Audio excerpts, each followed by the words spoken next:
The Willows by Algernon Blackwood. Chapter 1. After leaving Vienna, and long before you come to Budapest, the Danube enters a region of singular loneliness and desolation, where its waters spread away on all sides, regardless of a main channel, and the country becomes a swamp for miles upon miles, covered by a vast sea of low willow bushes. On the big maps, this deserted area is painted in a fluffy blue, growing fainter in color as it leaves the banks, and across it may be seen in large straggling letters the word Sumpf, meaning marshes. In high water, this great acreage of sand, shingle beds, and willow-grown islands is almost topped by the water. But in normal seasons, the bushes bend and rustle in the free winds, showing their silver leaves to the sunshine in an ever-moving plain of bewildering beauty. These willows never attain to the dignity of trees.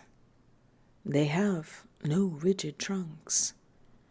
They remain humble bushes with rounded tops and soft outline, swaying on slender stems that answer to the least pressure of the wind, supple as grasses, and so continually shifting that they somehow give the impression that the entire plain is moving and alive. For the wind sends waves rising and falling over the whole surface, waves of leaves instead of waves of water. Green swells like the sea too, until the branches turn and lift, and then silvery white as their underside turns to the sun. Happy to slip beyond the control of the stern banks, the Danube here wanders about at will, among the intricate network of channels, intersecting the islands everywhere, with broad avenues, down which the waters pour with a shouting sound, making whirlpools, eddies, and foaming rapids, tearing at the sandy banks, carrying away masses of shore and willow clumps, and forming new islands innumerably, which shift daily in the size and shape, and possess at best an impermanent life, since the flood time obliterates their very existence. Properly speaking, this fascinating part of the river's life begins soon after leaving Pressburg, and we, in our Canadian canoe, with gypsy tent and frying pan on board, reached it on the crest of a rising flood, about mid-July. That very same morning, when the sun was reddening before sunrise, we had slipped swiftly through still sleeping Vienna, leaving it a couple of hours later, a mere patch of smoke, against the blue hills of the Wienerwald on the horizon. We had breakfasted below Fischerwamend, under a grove of birch trees, roaring in the wind, and then swept on the tearing current, past Orth, Heinberg, Petronell, the old Roman Carnutum of Marcus Aurelius, and so under the frowning heights of Thelsen, on a spur of the Carpathians, where the march steals in quietly from the left, and the frontiers crossed between Austria and Hungary. Racing along at 12 kilometers an hour soon took us well into Hungary, and the muddy waters, sure sign of flood, sent us aground on many a shingle bed, and twisted us like a cork in many a sudden belching whirlpool before the towers of Pressburg. Hungarian Posenny showed against the sky, and then the canoe, leaping like a spirited horse, flew at top speed under the grey walls, negotiated safely the sunken chain of the Fliegenbroek ferry, turned the corner sharply to the left, and plunged on yellow foam into the wilderness of islands, sandbanks, and swampland beyond. The land of the Willows. The change came suddenly, as when a series of bioscope pictures snaps down on the streets of a town and shifts, without warning, into the scenery of lake and forest. We entered the land of desolation on wings, and in less than half an hour there was neither boat nor fishing hut nor red roof, nor any sign of human habitation and civilization within sight. The sense of remoteness from the world of humankind, the utter isolation, the fascination of this singular world of willows, winds, and waters instantly laid its spell upon us both, so that we allowed laughingly to one another that we ought by rights to have some special kind of passport to admit us, and that we had somewhat audaciously come without asking leave into a separate little kingdom of wonder and magic, a kingdom that was reserved for the use of others who had a right to it, with everywhere unwritten warnings to trespassers, for those who had the imagination to discover them. Though still early in the afternoon, the ceaseless buffetings of a most tempestuous wind made us feel weary, and we at once began casting about for a suitable camping ground for the night. But the bewildering character of the islands made landing difficult. The swirling flood carried us inshore and then swept us out again. The willow branches tore our hands as we seized them to stop the canoe, and we pulled many a yard of sandy bank into the water, before at length we shot with a great sideways blow from the wind into a backwater, and managed to beach the bows in a cloud of spray.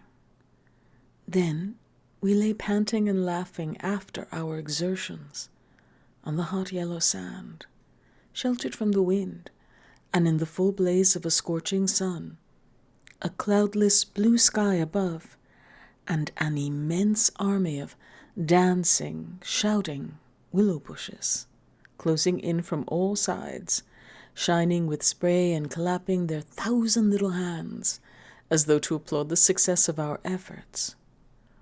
"What a river!" I said to my companion, thinking of all the way we had traveled from the source in the Black Forest, and how he had often been obliged to wade and push in the upper shallows at the beginning of June. "Won't stand much nonsense now, will it?"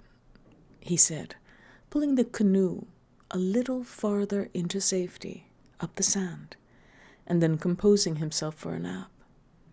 I lay by his side, happy and peaceful in the bath of the elements, water, wind, sand, and the great fire of the sun, thinking of the long journey that lay behind us, and of the great stretch before us to the Black Sea, and how lucky I was to have such a delightful and charming traveling companion as my friend, the Swede. We had made many similar journeys together, but the Danube, more than any other river I knew, impressed us from the very beginning with its aliveness, from its tiny bubbling entry into the world among the pinewood gardens of Donaueschingen, until this moment, when it began to play the great river game of losing itself among the deserted swamps, unobserved, unrestrained. It had seemed to us like following the growth of some living creature, sleepy at first, but later developing violent desires as it became conscious of its deep soul. It rolled, like some huge fluid being, through all the countries we had passed, holding our little craft on its mighty shoulders, playing roughly with us sometimes, yet always friendly and well-meaning, till at length we had come inevitably to regard it as a great personage. How indeed could it be otherwise, since it told us so much of its secret life? At night we heard it singing to the moon as we lay in our tent, uttering that odd, sibilant note peculiar to itself, and said to be caused by the rapid tearing of the pebbles along its bed, so great is its hurrying speed. We knew, too, the voice of its gurgling whirlpools, suddenly bubbling up on a surface previously quite calm, the roar of its shallows and swift rapids, its constant, steady thundering below all mere surface sounds, and that ceaseless tearing of its icy waters at the banks, how it stood up and shouted when the rains fell flat upon its face, and how its laughter roared out when the wind blew upstream and tried to stop its growing speed. We knew all its sounds and voices, its tumblings and foamings, its unnecessary splashing against the bridges, that self-conscious chatter when there were hills to look on, the affected dignity of its speech when it passed through the little towns far too important to laugh, and all these faint, sweet whisperings when the sun caught it fairly in some slow curve and poured down upon it till the steam rose. It was full of tricks, too, in its early life before the great world knew it. There were places in the upper reaches among the Swabian forests, when yet the first whispers of its destiny had not reached it, where it elected to disappear through holes in the ground, to appear again on the other side of the porous limestone hills, and start a new river with another name, leaving, too, so little water in its own bed that we had to climb out and wade and push the canoe through miles of shallows. And the chief pleasure in those early days of its irresponsible youth was to lie low like Brer Fox just before the little turbulent tributaries came to join it from the Alps, and to refuse to acknowledge them when in, but to run for miles side by side, the dividing line well marked, the very levels different, the Danube utterly declining to recognize the newcomer. Below Passau, however, it gave up this particular trick, for there the Inn comes in with a thundering power impossible to ignore, and so pushes and incommodes the parent river, that there is hardly room for them in the long twisting gorge that follows, and the Danube is shoved this way and that against the cliffs, and forced to hurry itself, with great waves and much dashing, to and fro, in order to get through in time. And during the fight, our canoe slipped down from its shoulder to its breast, and had the time of its life among the struggling waves. But the Inn taught the old river a lesson, and after Passau, it no longer pretended to ignore new arrivals. This was many days back, of course, and since then we had come to know other aspects of the great creature, and across the Bavarian wheat plain of Straubing she wandered so slowly under the blazing June sun that we could well imagine only the surface inches were water, while below there moved, concealed as by a silken mantle, a whole army of undines, passing silently and unseen down to the sea, and very leisurely too, lest they be discovered. Much, too, we forgave her because of her friendliness to the birds and animals that haunted the shores. Cormorants lined the banks in lonely places in rows like short black palings. Gray crows crowded the shingle beds. Storks stood fishing in the vistas of shallower water that opened up between the islands, and hawks, swans, and marsh birds of all sorts filled the air with glinting wings and singing, petulant cries. It was impossible to feel annoyed with the river's vagaries after seeing a deer leap with a splash into the water at sunrise and swim past the bows of the canoe. And often we saw fawns peering at us from the underbrush, or look straight into the brown eyes of a stag as we charged full tilt around a corner and entered another reach of the river.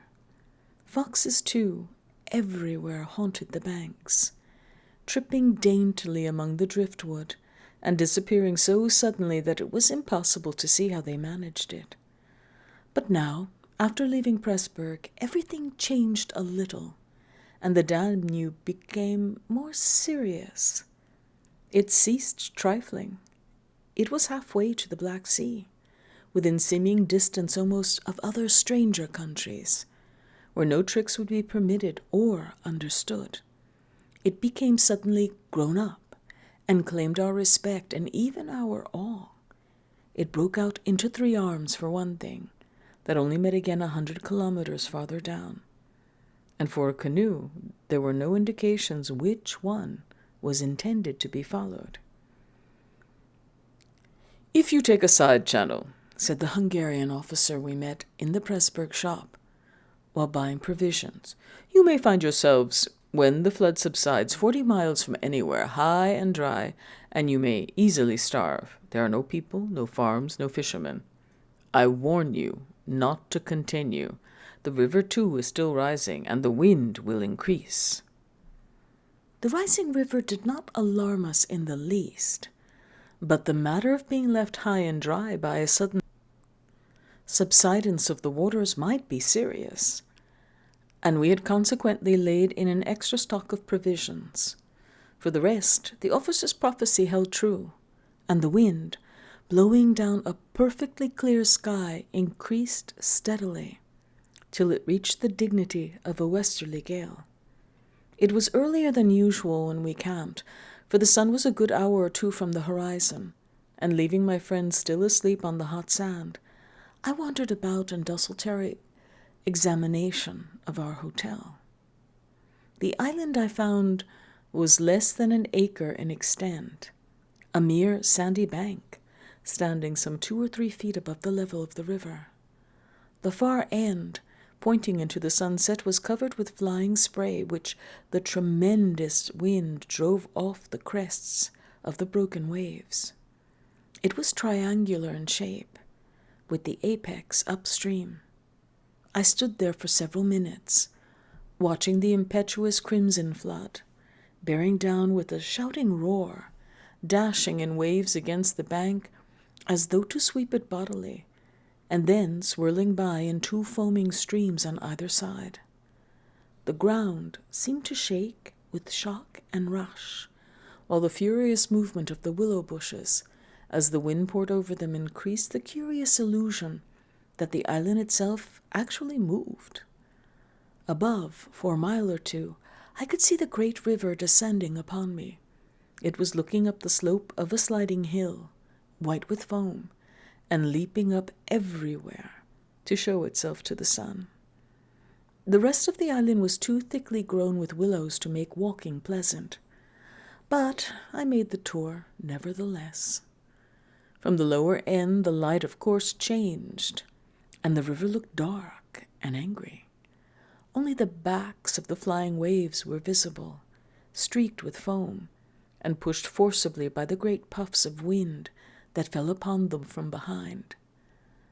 For a short mile it was visible, pouring in and out among the islands, and then disappearing with a huge sweep into the willows, which closed about it like a herd of monstrous antediluvian creatures crowding down to drink.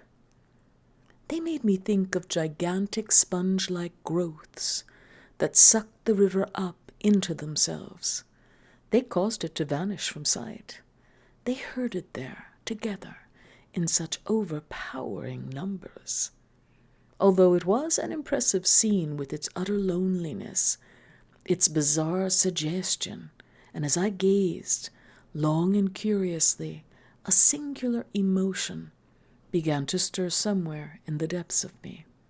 Midway, in my delight of the wild beauty, there crept, unbidden and unexplained, a curious feeling of disquietude, almost of alarm. A rising river, perhaps, always suggests something of the ominous. Many of the little islands I saw before me would probably have been swept away by the morning. This resistless, thundering flood of water touched the sense of awe. Yet I was aware that my uneasiness lay deeper, far, than the emotions of awe and wonder. It was not that I felt, nor had it directly to do with the power of the driving wind. This shouting hurricane that might almost carry up a few acres of willows into the air and scatter them, like so much chaff, over the landscape. The wind was simply enjoying itself, for nothing rose out of the flat landscape to stop it, and I was conscious of sharing its great game with a kind of pleasurable excitement. Yet, this novel emotion had nothing to do with the wind. Indeed, so vague was the sense of distress I experienced that it was impossible to trace it to its source and deal with it accordingly, though I was aware somehow that it had to do with my realization of our utter insignificance before this unrestrained power of the elements about me. The huge-grown river had something to do with it too, a vague, unpleasant idea that we had somehow trifled with these great elemental forces in whose power we lay helpless every hour of the day and night. For here indeed they were gigantically at play together, and the sight appealed to the imagination. But my emotion, so far as I could understand it, seemed to attach itself more particularly to the willow bushes, to these acres and acres of willows crowding, so thickly growing there, swarming everywhere the eye could reach, pressing upon the river as though to suffocate it, standing in dense array mile after mile beneath the sky, watching, waiting, listening.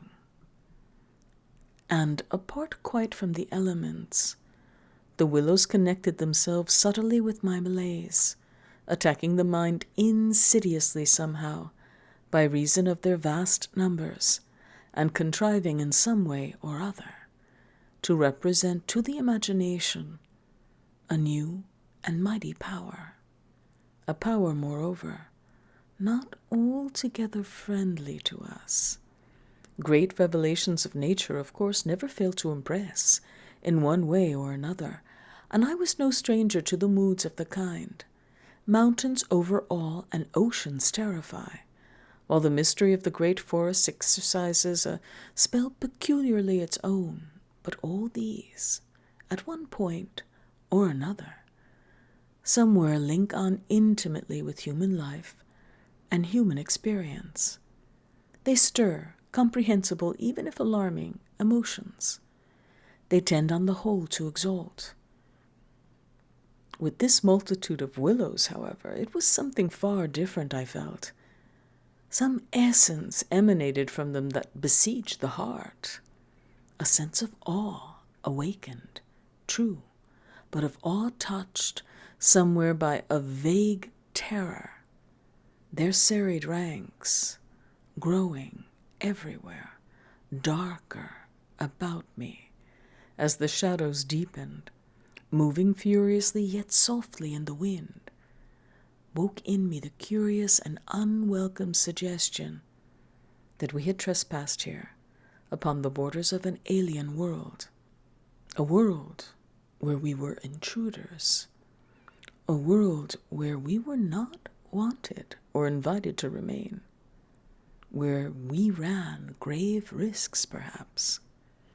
The feeling, however, though it refused to yield its meaning entirely to analysis, did not at the time trouble me by passing into menace, yet it never left me quite, even doing the very practical business of putting up the tent in a hurricane of wind and building a fire for the stew pot. It remained just enough to bother and perplex, and to rob a most delightful camping ground of a good portion of its charm. To my companion, however, I said nothing, for he was a man I considered devoid of imagination.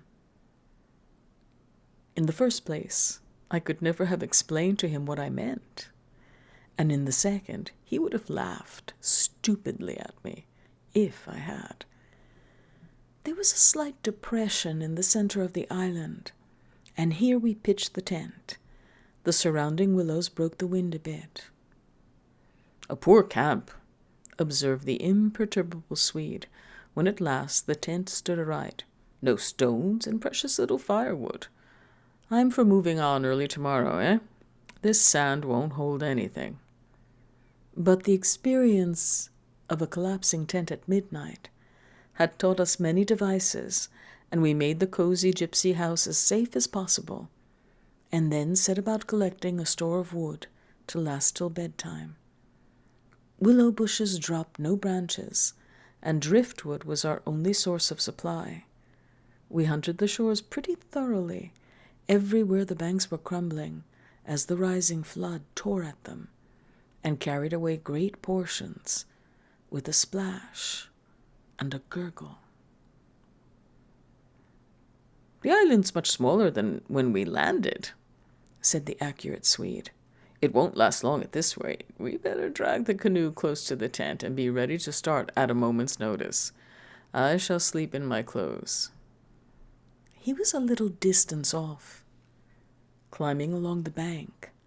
I heard his rather jolly laugh as he spoke. "By Jove!" I heard him call a moment later, and turned to see what caused his exclamation. But for the moment he was hidden by the willows, and I could not find him. "What in the world's this?" I heard him cry again, and this time his voice had become serious. I ran up quickly and joined him on the bank. He was looking over the river, pointing at something in the water. "Good heavens, it's a man's body!" he cried excitedly. "Look!" A black thing, turning over and over in the foaming waves, swept rapidly past. It kept disappearing and coming up to the surface again. It was about 20 feet from the shore, and just as it was opposite to where we stood, it lurched round and looked straight at us.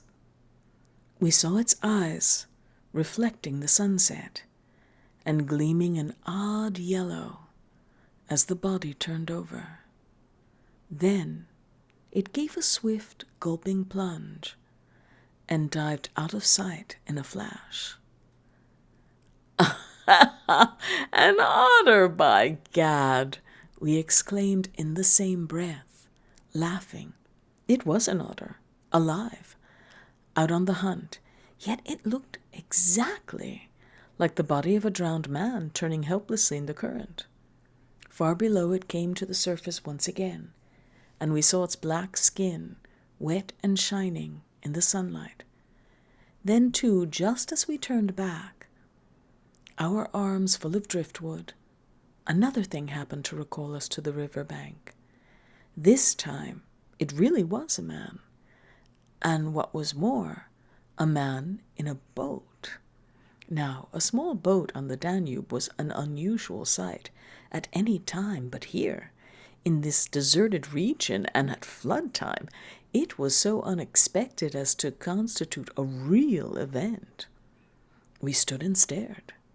Whether it was due to the slanting sunlight or the refraction from the wonderfully illumined water, I cannot say, but whatever the cause, I found it difficult to focus my sight properly upon the flying apparition. It seemed, however, to be a man, standing upright, in a sort of flat-bottomed boat, steering it with a long oar, and being carried down the opposite shore at a tremendous pace. He apparently was looking across in our direction, but the distance was too great, and the light too uncertain for us to make out very plainly what he was about. It seemed to me that he was gesticulating and making signs at us.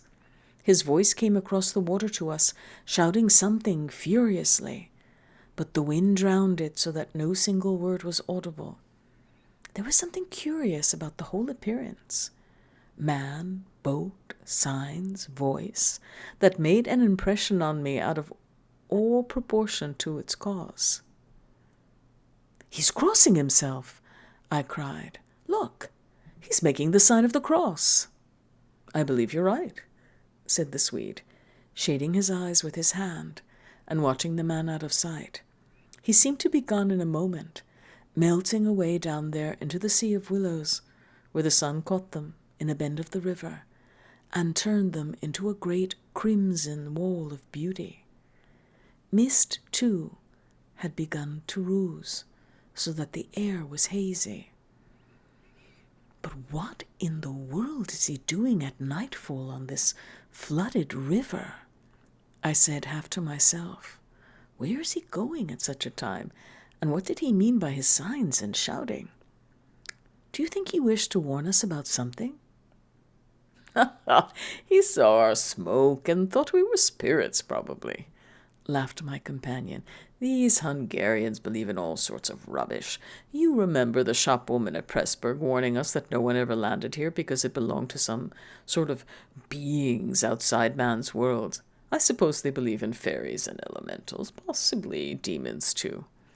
That peasant in the boat saw people on the islands for the first time in his life," he added, after a slight pause, "and it scared him. That's all." The Swede's tone of voice was not convincing, and his manner lacked something that was usually there. I noted the change instantly while he talked, though without being able to label it precisely. "If they had enough imagination," I laughed loudly. I remember trying to make as much noise as I could. "They might well people a place like this with the old gods of antiquity. The Romans must have haunted all this region more or less with their shrines and sacred groves and elemental deities." The subject dropped, and we returned to our stew pot, for my friend was not given to imaginative conversation as a rule. Moreover, just then I remember feeling distinctly glad that he was not imaginative. His stolid, practical nature suddenly seemed to me welcome and comforting. It was an admirable temperament, I felt. He could steer down rapids like a red Indian, shoot dangerous bridges and whirlpools better than any white man I ever saw in a canoe. He was a grand fellow for an adventurous trip, a tower of strength when untoward things happened. I looked at his strong face and light curly hair as he staggered along under his pile of driftwood, twice the size of mine, and I experienced a feeling of relief. Yes, I was distinctly glad just then that the Swede was what he was, and that he never made remarks that suggested more than they said. "The river's still rising, though," he added, as if following out some thoughts of his own, and dropping his load with a gasp. "This island will be under water in 2 days if it goes on." "I wish the wind would go down," I said. "I don't care a fig for the river." The flood indeed had no terrors for us. We could get off at 10 minutes' notice, and the more water the better we liked it. It meant an increasing current, and the obliteration of the treacherous shingle beds that so often threatened to tear the bottom out of our canoe. Contrary to our expectations, the wind did not go down with the sun. It seemed to increase with the darkness, howling overhead and shaking the willows round us like straws. Curious sounds accompanied it sometimes, like the explosion of heavy guns, and it fell upon the water and the island in great flat blows of immense power. It made me think of the sounds a planet must make, could we only hear it, driving along through space. But the sky kept wholly clear of clouds, and soon after supper the full moon rose up in the east and covered the river and the plain of shouting willows with a light like the day. We lay on the sandy patch beside the fire, smoking, listening to the noises of the night round us, and talking happily of the journey we had already made and of our plans ahead. The map lay spread in the door of the tent, but the high wind made it hard to study, and presently we lowered the curtain and extinguished the lantern. The firelight was enough to smoke and see each other's faces by, and the sparks flew about overhead like fireworks. A few yards beyond, the river gurgled and hissed. From time to time, a heavy splash announced the falling away of further portions of the bank.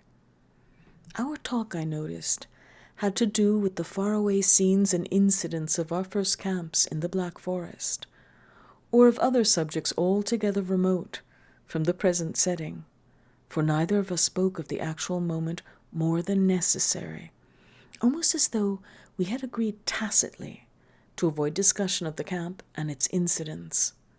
Neither the otter nor the boatman, for instance, received the honor of a single mention, though ordinarily these would have furnished discussion for the greater part of the evening. They were, of course, distinct events in such a place.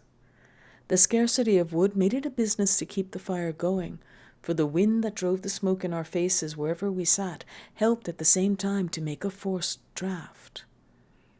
We took it in turn to make some foraging expeditions into the darkness, and the quantity the Swede brought back always made me feel that he took an absurdly long time finding it, for the fact was I did not care much about being left alone, and yet it always seemed to be my turn to grub among the bushes or scramble along the slippery banks in the moonlight.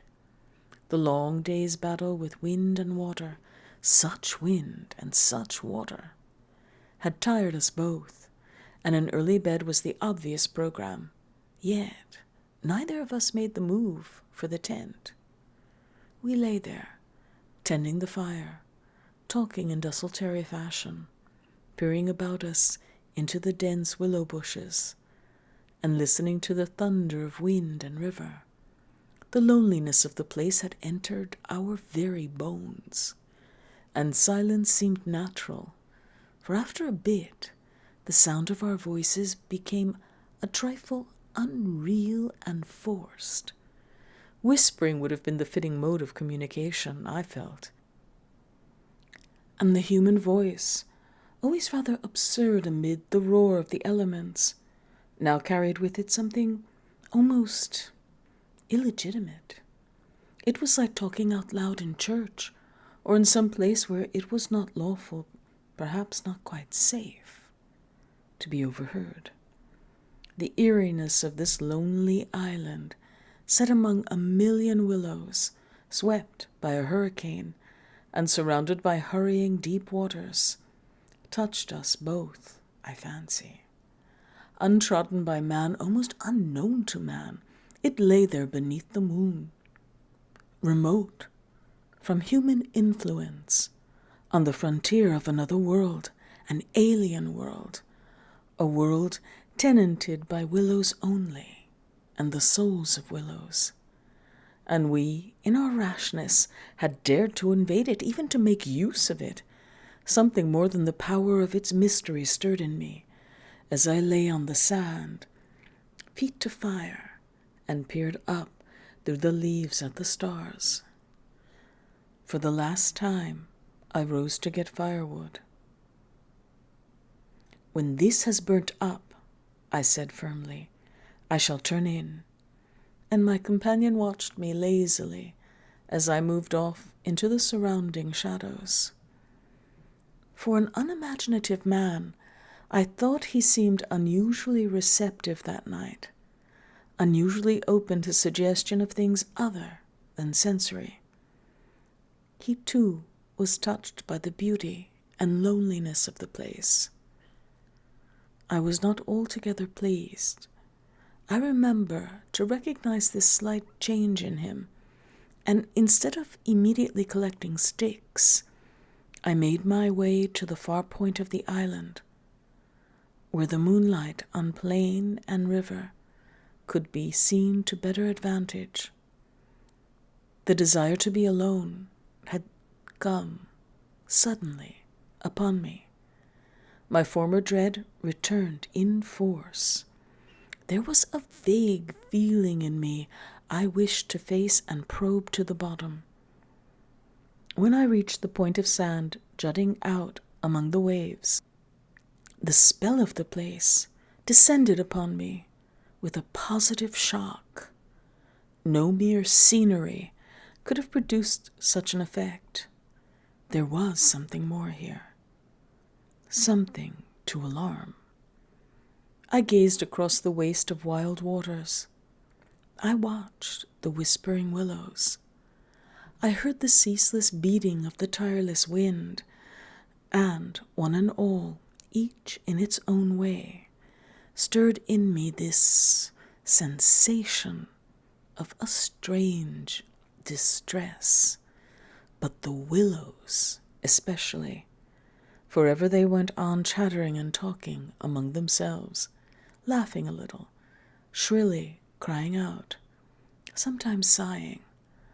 But what it was they made so much to do about belonged to the secret life of the great plain they inhabited, and it was utterly alien to the world I knew, or to that of the wild yet kindly elements. They made me think of a host of beings from another plane of life, another evolution altogether, perhaps, all discussing a mystery known only to themselves. I watched them moving busily together, oddly shaking their big bushy heads, twirling their myriad leaves, even when there was no wind.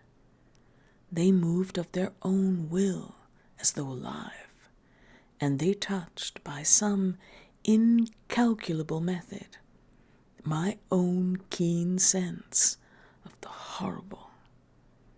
There they stood in the moonlight like a vast army surrounding our camp, shaking their innumerable silver spears defiantly, formed all ready for an attack. The psychology of places, for some imaginations at least, is very vivid. For the wanderer especially, camps have their note either of welcome or rejection. At first, it may not always be apparent, because the busy preparations of tent and cooking prevent, but with the first pause, after supper usually, it comes and announces itself. And the note of this willow camp now became unmistakably plain to me. We were interlopers, trespassers. We were not welcomed. The sense of unfamiliarity grew upon me as I stood there, watching. We touched the frontier of a region where our presence was resented. For a night's lodging we might perhaps be tolerated, but for prolonged and inquisitive stay, no. By all the gods of the trees and the wilderness, no. We were the first human influences upon this island, and we were not wanted. The willows were against us. Strange thoughts like these, bizarre fancies, born I know not whence, found lodgment in my mind as I stood, listening.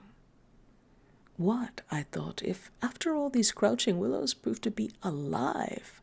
If suddenly they should rise up like a swarm of living creatures marshaled by the gods whose territory we had invaded, sweep towards us, off the vast swamps, booming overhead in the night, and then settle down. As I looked, it was so easy to imagine they actually moved, crept nearer, retreated a little, huddled together in masses, hostile, waiting for the great wind that should finally start them a-running. I could have sworn their aspect changed a little, and their ranks deepened and pressed more closely together. The melancholy shrill cry of a night bird sounded overhead, and suddenly I nearly lost my balance as the piece of bank I stood upon fell with a great splash into the river. Undermined by the flood, I stepped back just in time and went on hunting for firewood again, half laughing at the odd fancies that crowded so thickly into my mind and cast their spell upon me. I recalled the Swede's remark about moving on next day, and I was just thinking that I fully agreed with him, when I turned with a start and saw the subject of my thoughts standing immediately in front of me. He was quite close. The roar of the elements had covered his approach. "You've been gone so long," he shouted above the wind. "I thought something must have happened to you." But there was that in his tone, and a certain look in his face as well, that conveyed to me more than his usual words, and in a flash I understood the real reason for his coming. It was because the spell of the place had entered his soul too, and he did not like being alone.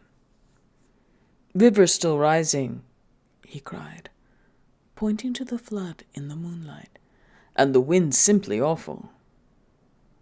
He always said the same things, but it was the cry for companionship that gave the real importance to his words. "Lucky," I cried back. "Our tent's in the hollow. I think it'll hold all right."